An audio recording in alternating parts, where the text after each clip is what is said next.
వీధిలో మా తొట్టి గ్యాంగ్తో దొంగ పోలీస్ ఆట ఆడుకుంటున్న నా చూపులన్నీ వీధిలోకి వస్తున్న వాహనాలపైనే ఉన్నాయి.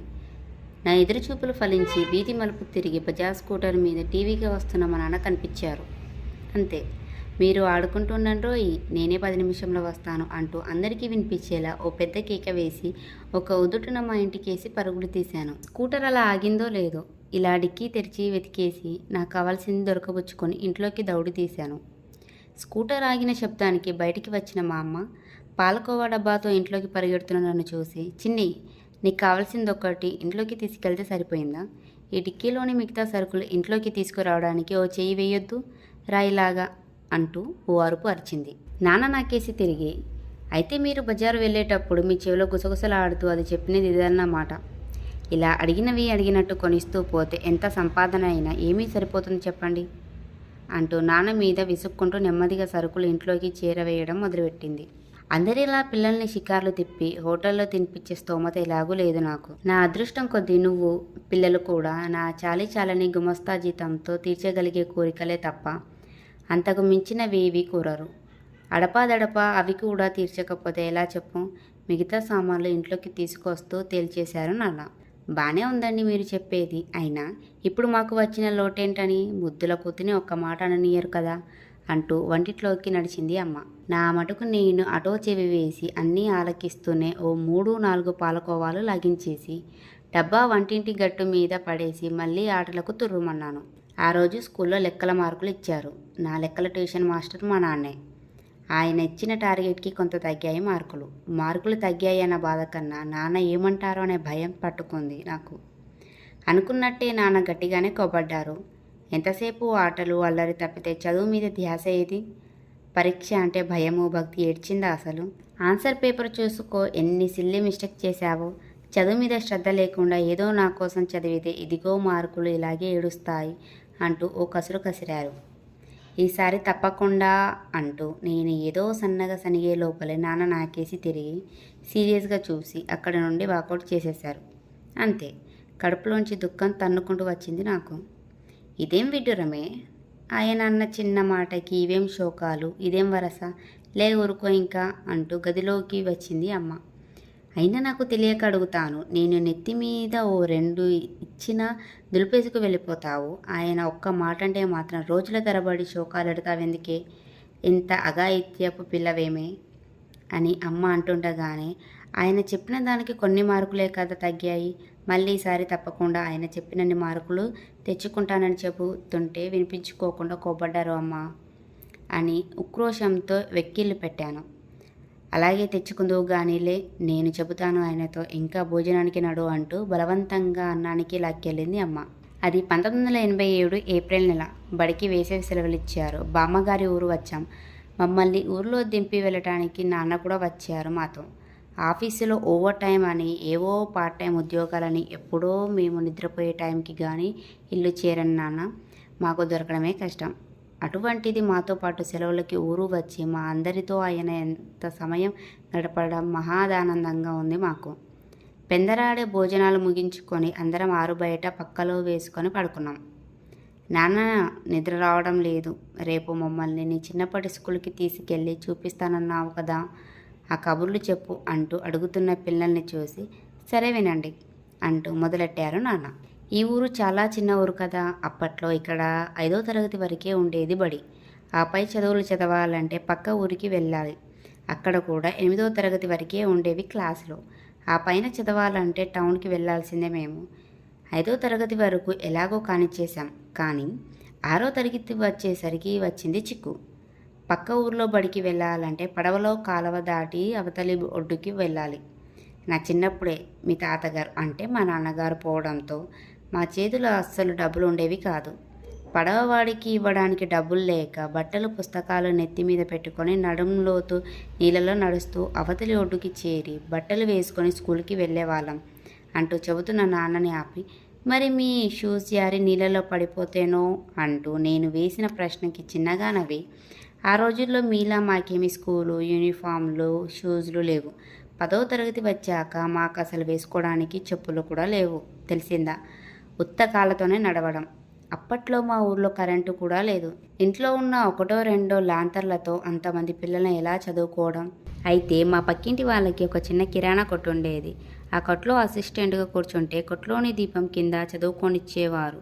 అలా వెళ్ళి అక్కడ కూర్చొని చదువుకునేవాడిని. ఇంకా 9వ తరగతి వచ్చేసరికి టౌన్కి వెళ్ళి చదువుకోవడం మా తలకు మించిన పని అయిపోయింది.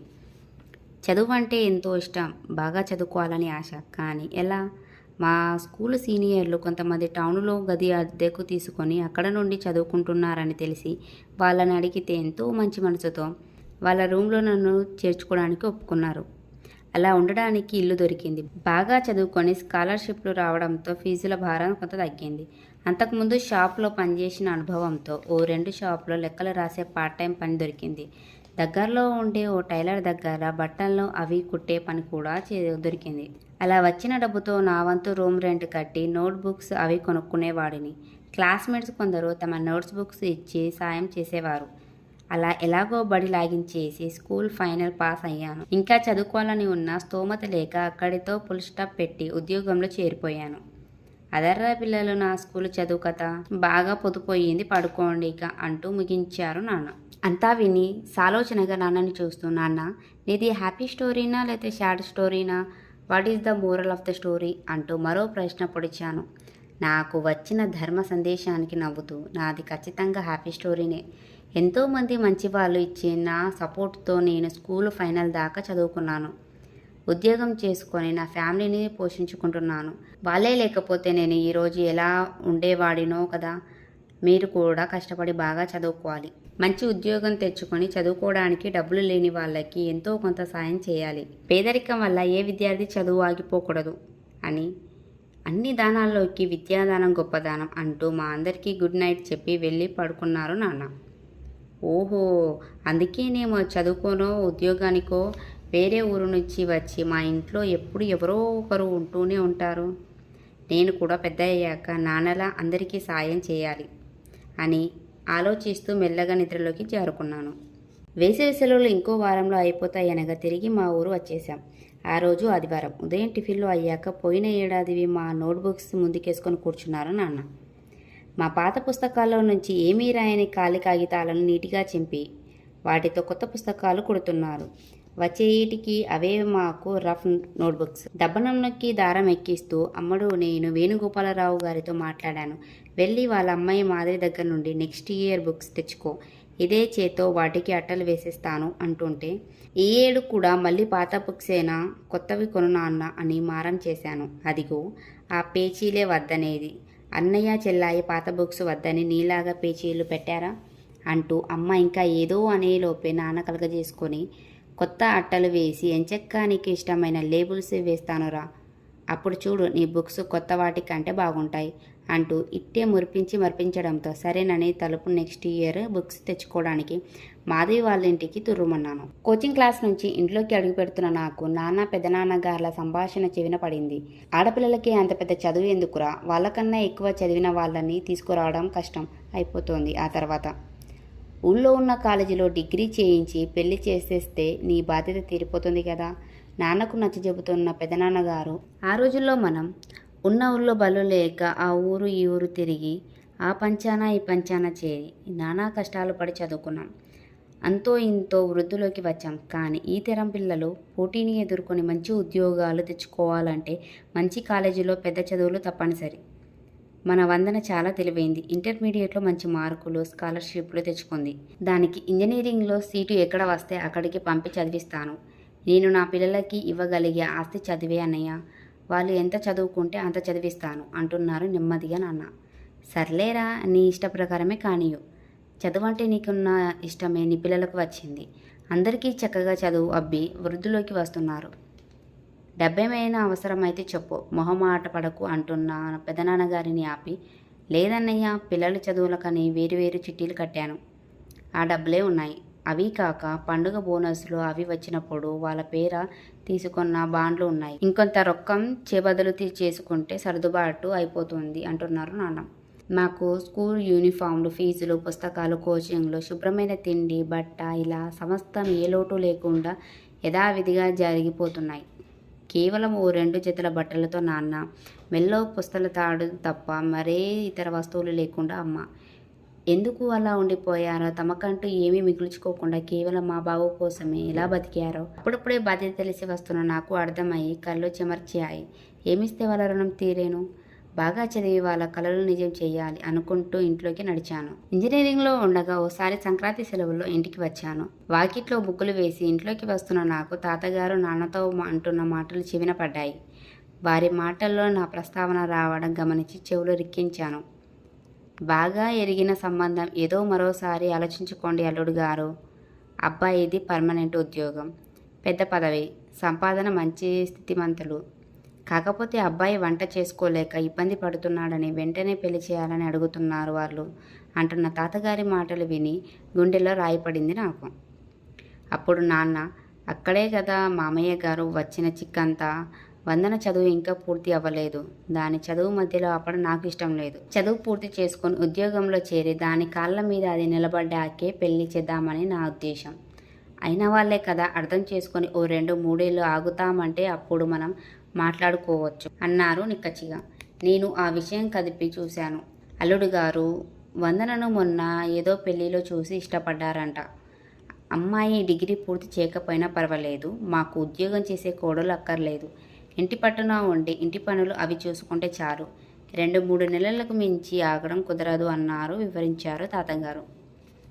మీకు తెలియంది కాదు మామయ్య గారు, నేను వందనని కొడుకులాగే పెంచాను. అది చదువుల్లో ఫస్ట్, మంచి తెలివితేటలు గల పిల్ల. దానికి ఎంతో మంచి భవిష్యత్తు ఉంది. దాన్ని వంటింటికి పరిమితం చేసే కుటుంబంలో ఇవ్వలేను.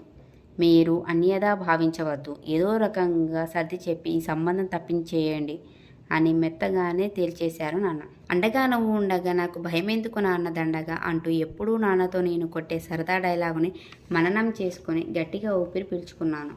ఇంజనీరింగ్ మంచి మార్కులతో పాస్ అయిన నాకు ఆ వెంటనే మంచి కంపెనీలో ఉద్యోగం వచ్చింది.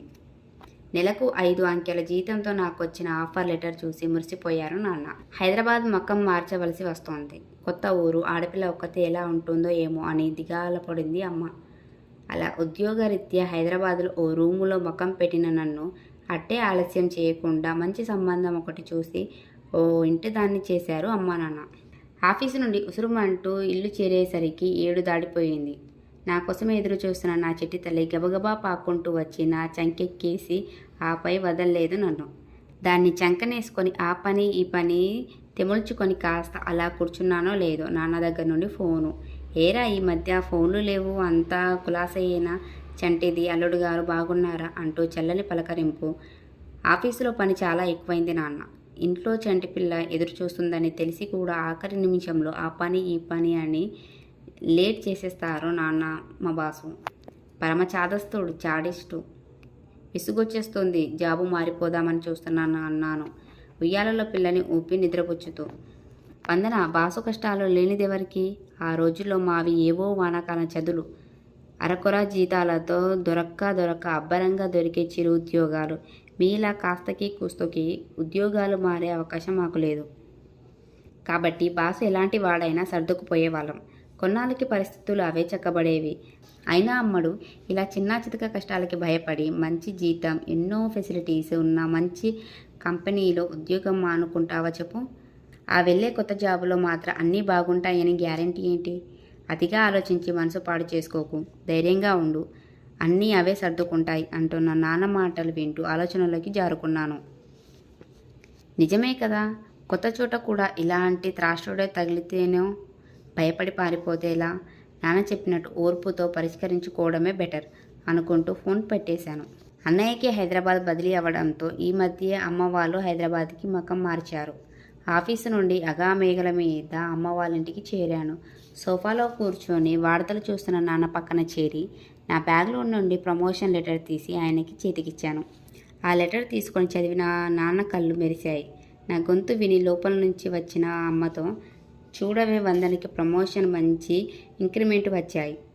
నా సర్వీసు చివరిలో కూడా ఇంత జీతం అందుకోలేదు నేను అని చెప్పి చాలా సంతోషంగా, అమ్మడు ఇలాగే కష్టపడి పనిచేసి ఇంకా మంచి పేరు తెచ్చుకోవాలి అంటూ భుజం తట్టారు నాన్న. ప్రమోషన్ వచ్చిన దానికన్నా ఎక్కువ సంతోషం వేసింది ఆయన కళ్ళలో తొణికిసలాడిన ఆనందాన్ని, గర్వాన్ని చూసి. కొంతసేపటికి భోజనాలు వండించాను రండి అని అమ్మ పిలిస్తే టీవీ కట్టేసి వెళ్ళి భోజనానికి కూర్చున్నాం. అన్నం కలుపుకుంటూ నాన్న వందు నేను మొన్న చెప్పాను కదా, మా ఆఫీసు ఫీను సడన్గా పోవడంతో ఫీజులు కట్టలేక వాళ్ళ పిల్లలు డిగ్రీ మధ్యలో ఆపేయాల్సి పరిస్థితి వచ్చిందని, ఆ కాస్త డిగ్రీ పూర్తయ్యిందంటే ఏదో ఒక ఉద్యోగం చేసుకొని వాళ్ళ అమ్మని కుటుంబాన్ని వాళ్ళే చూసుకుంటారు. నువ్వు ఒకరికి అన్నయ్య ఒకరిని ఆదుకొని ఎలాగోలా డిగ్రీ గట్టెక్కించాలిరా అల్లుడి గారితో ఒక మాట చెప్పి అంటున్న నాన్నని మధ్యలోనే ఆపి, నువ్వు అంతలా చెప్పలా నాన్న, నేను ఆయనతో ఆ రోజే మాట్లాడాను, డబ్బులు కూడా డ్రా చేసి తెచ్చాను, వాళ్ళకి రేపే పంపండి అంటున్న నాన్నను చూసి తృప్తిగా తలాడించారు నాన్న. మాకు ఇహానికి కావలసిన చదువు సంధ్యలు విద్యాబుద్ధులు ఉద్యోగాలు ఎన్ని ఏర్పాటు చేసిన నాన్న పరానికి కావలసిన పుణ్యం పరమార్థాలను కూడా ఏర్పాటు చేస్తున్నారు. మా నాన్న బంగారం అనుకుంటున్నాను మనసులోనే. ఆ రోజుల్లో బాలల దినోత్సవం వేడుకలు జరుగుతున్నాయి. మా చిట్టి స్కూల్లో పేరెంట్స్కి ఏర్పాటు చేసిన కుర్చీలలో కూర్చొని చూస్తున్నాం నేను మా వారు. కొంతసేపటికి స్టేజీ మీదకి వచ్చిన మా అమ్మాయి తనకిచ్చిన surprise topic my hero my role model మీద స్పీచ్ మొదలుపెట్టింది. నానంటే తనకి ఎందుకు ఇంత ఇష్టమో తనకు చేతనైన 4 చిన్న మాటలో అనర్గళంగా ఎకరలు పెట్టేసింది. నేను ఆఫీస్ నుండి ఇంటికి వచ్చింది మొదలు పడుకునే వరకు నన్నే అంటుపెట్టుకొని నా చంక దిగని ఈ అమ్మ కూచి సడన్గా ఇలా నాన్న కూచి ఎప్పుడు మారిందబ్బా అని ఆశ్చర్యపోవడం నా వంతైంది. కూతురి వాగ్దిటిని అది తనపై కురిపిస్తున్న ప్రేమను చూసి మురిసిపోతున్న మా వారితో ఒకంత అక్కసుగా గోరుముద్దలు తినిపించడం, హోంవర్కులు చేయించడం, రోగం రోస్టు వస్తే సేవలు చేయడం, ఇదంతా ఏమో నా పని, దాన్ని నెత్తినెక్కించుకొని గారాబం చేసి దాని నుంచి మార్కులు కొట్టేయడం మీ పని అని నవ్వుతూ అంటున్న నాకు ఎందుకో అమ్మ మాటలు గుర్తుకు వచ్చాయి. నాన్న చాకిరీ చేయడానికి ఏమో అమ్మ కావాలి, మెచ్చి మేకతోలు కప్పి ప్రేమ ఒలకబోసేది మాత్రం నాన్న మీద. మీ ఆడపిల్లలు అంతా ఇంతేనే, రేపు నీకు కూడా పుడతారుగా పిల్లలు, నీ కూతురు కూడా నీలాగే నాన్నకు చవకపోతుందా, నేను చూడకపోతానా అంటుండేది ఆవిడ.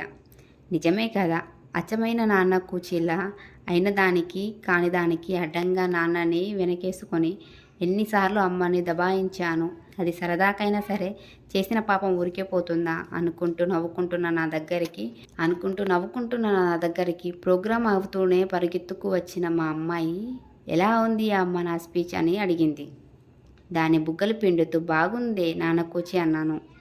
టక్కున వాళ్ళ నాన్న మెడ చుట్టూ చేతులు వేసి నాన్న కూచి ఓహో అవేమి కాదు, అయినా మీ నాన్న నీకు హీరో అయితే మా నాన్న నాకు హీరో కదా అమ్మ అంటూ లాజిక్ మాట్లాడుతున్న చిట్టితో, పోవే మీ నాన్న నీకు గొప్పేమో కానీ మా నాన్న అందరికన్నా గ్రేట్ తెలుసా, మా నాన్న హీరోలకే hero, my dad is the best అన్నాను దాన్ని ఉడికిస్తూ. నన్ను మింగేసేలా ఓ చూపు చూసి అమ్మ దోస్తు కటిఫ్ పద నాన్న మనం ఐస్ క్రీమ్ తిందాం, అమ్మకేమీ కొని పెట్టొద్దు అంటూ నాన్న చేయి పట్టుకొని ఐస్ క్రీమ్ షాప్కి వేసి లాక్కెళ్తున్న మా అమ్మాయిని దాని ఉడుకు మొత్తాన్ని నన్ను మింగేసేలా ఓ చూపు చూసి అమ్మ దోస్తు కటిఫ్ పద నాన్న మనం ఐస్ క్రీమ్ తిందాం, అమ్మకేమీ కొని పెట్టొద్దు అంటూ నాన్న చేయి పట్టుకొని ఐస్ క్రీమ్ షాప్కి వేసి లాక్కెళ్తున్న మా అమ్మాయిని దాని ఉడుకు మొత్తాన్ని చూస్తే నవ్వు ఆగలేదు నాకు. కూతుర్ని మురిపెంగా చూసుకుంటూ ఐస్ క్రీమ్ తింటూ అది చెబుతున్న కబుర్లన్నీ సంబరంగా వింటున్న మా వారి ఆనందాన్ని చూస్తుంటే ఏ కూతురికైనా తన తండ్రే కదా హీరో, నాన్నకు ప్రేమతో కూతురిచ్చేయి